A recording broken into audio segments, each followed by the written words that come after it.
Bernard melihat ini dan ingin mati. Menurutnya, hal ini tidak lagi sesederhana menghina intelijen, bukan? Tama sendiri tercengang dan menatap Ervin, matanya penuh pertanyaan. Selanjutnya, Tama mengedipkan matanya, yang artinya, hal yang rusak ini, saya benar-benar tidak tahu cara meniup, atau Anda melakukannya sendiri. Meskipun Ervin takut dengan tokoh astronomi Tama, tapi setidaknya dia juga seorang penjahat tua yang telah memerintah di jalan antik selama bertahun-tahun. Dan memiliki banyak pengalaman di dunia nyata, jadi dia cepat beradaptasi dengan rutinitas semacam ini. Jadi dia tertawa dan berkata kepada Bernard, "Pak Elnor, lukisan yang saya perkenalkan kepada Anda hari ini cukup untuk mengejutkan seluruh dunia lukisan di timur dan barat."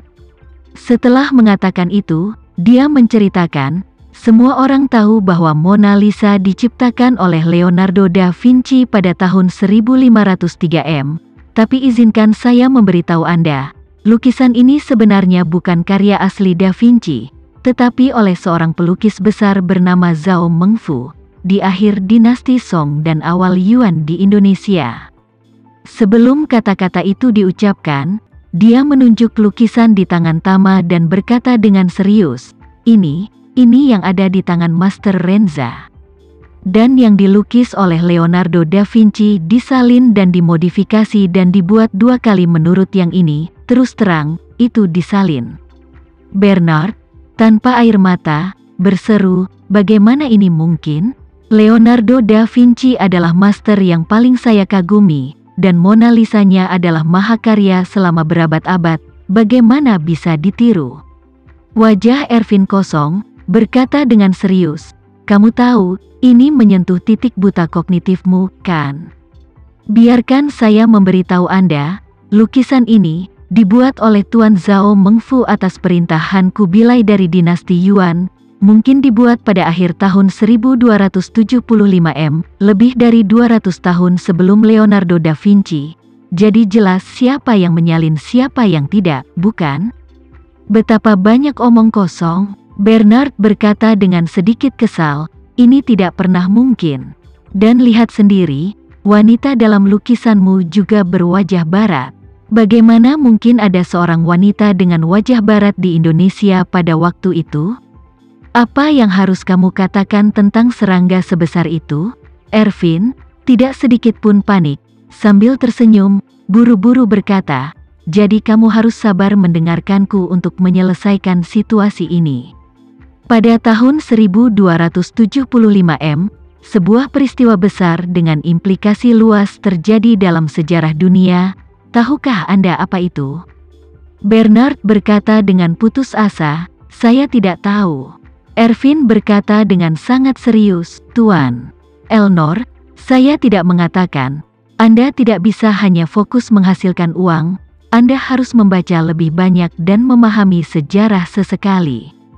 Setelah mengatakan itu, mengabaikan ekspresi Bernard yang hampir muntah darah, berkata dengan wajah yang dalam, biarkan saya memberitahu Anda, tahun 1275 M adalah saat pengelana barat yang terkenal Marco Polo tiba di Indonesia. Setelah mengatakan itu, Ervin menatap Bernard dan bertanya, kamu pasti tahu perjalanan Marco Polo kan? Bernard menjadi marah dan berkata dengan gigi terkatup, aku tahu. Tapi apa hubungannya ini dengan Mona Lisa? Ervin menggelengkan kepalanya dan menghela nafas, sungguh orang yang tidak tahu apa-apa. Katanya, sebelum melanjutkan menjelaskan, saya beritahu Anda, pada saat itu Marco Polo mengalami banyak kesulitan dan datang ke ibu kota Yuan, pada musim panas 1275, dan diterima dengan hangat oleh Kubilai, Han Agung. Untuk mempromosikan pertukaran budaya antara timur dan barat, Kubilai memerintahkan pelukis terkenal Zhao Mengfu untuk menunjukkan kepada Marco Polo dan kelompoknya keterampilan melukis Indonesia yang tinggi. Saat itu, Marco Polo kebetulan memiliki dayang di sisinya, bernama Mona Lisa. Pak Zhao Mengfu membuat lukisan ini dengan pelayan ini sebagai modelnya. Seluruh ciptaan membutuhkan waktu setengah tahun, dari musim panas 1275 hingga musim dingin 1275 ketika pukulan terakhir diberikan. Berbicara tentang ini, Ervin hanya bisa menghela nafas. Saat itu, Kubilai memberikan lukisan ini kepada Marco Polo, yang sangat menghargainya dan menyimpannya bersamanya, mengetahui bahwa dia akan membawanya kembali ke barat. Sayangnya, Marco Polo masuk penjara setelah kembali ke barat karena kekacauan, dan lukisan itu hilang dalam kekacauan itu. 200 tahun kemudian, lukisan itu jatuh ke tangan Leonardo da Vinci, yang terinspirasi olehnya, dan menirunya siang dan malam selama lebih dari 10 tahun sebelum menciptakan versi Mona Lisa yang dikenal dunia. Dan setelah lukisannya selesai, dia memberikan Mona Lisa buatan Zhao Mengfu ini kepada bawahannya untuk dibakar. Bawahannya tidak tahan melihat mahakarya seperti itu jatuh, jadi dia diam-diam memberikannya kepada kerabatnya sendiri, yang memungkinkan lukisan ini diturunkan. Berbicara tentang ini, Ervin memandang Bernard dan dengan serius bertanya, "Tuan Elnor, sekarang kamu mengerti kan?" Bernard menatap wajah serius Ervin, dan pada saat tertentu, dia hampir berhasil dicuci otak olehnya. Dia menatap Ervin, lalu menatap Mona Lisa di tangan Tama, dan mengulangi beberapa kali.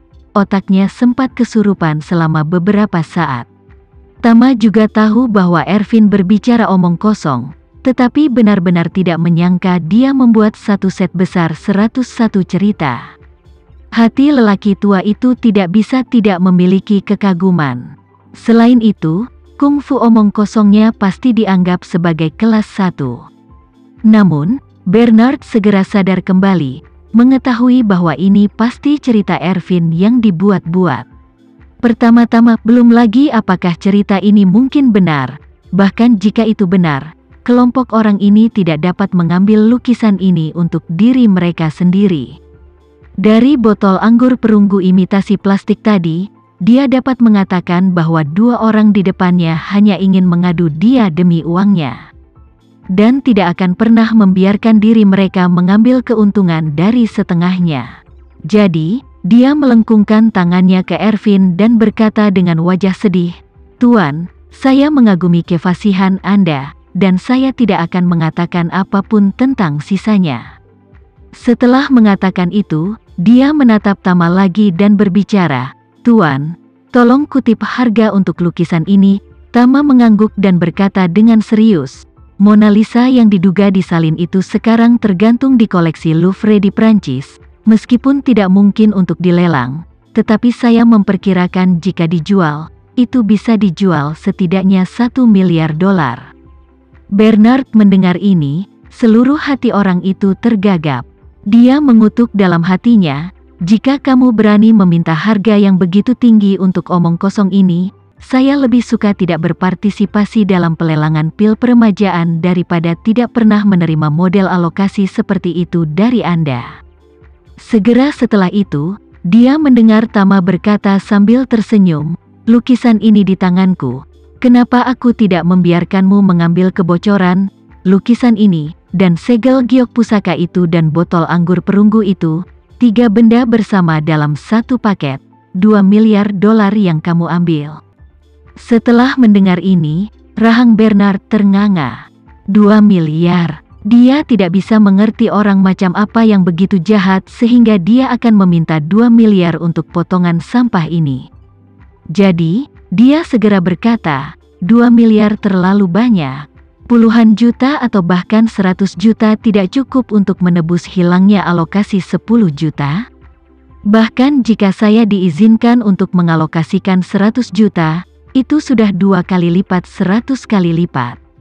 Mengatakan itu, dia menggertakkan giginya dan berkata, "Jika kalian begitu tak tahu malu, maka aku benar-benar lebih baik menyerah lelang ini daripada menerima permintaan yang berlebihan darimu."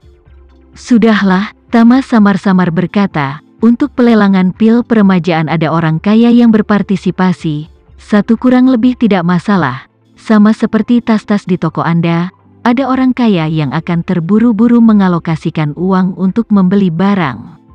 Mereka yang tidak mau mengeluarkan uang untuk mengalokasikan barang, pergi, kami tidak pernah peduli.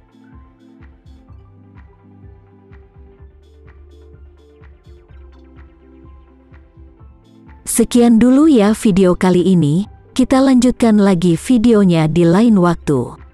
Oh iya, bagaimana menurut kalian? Semoga bisa sedikit menghibur kalian semua. Untuk teman-teman yang baru nonton, jangan lupa subscribe ya, hehehe. Dan kalau teman-teman ada yang ingin gabung langganan, bisa langsung gabung saja untuk dapat fitur yang menarik dan sedikit membantu Mimin.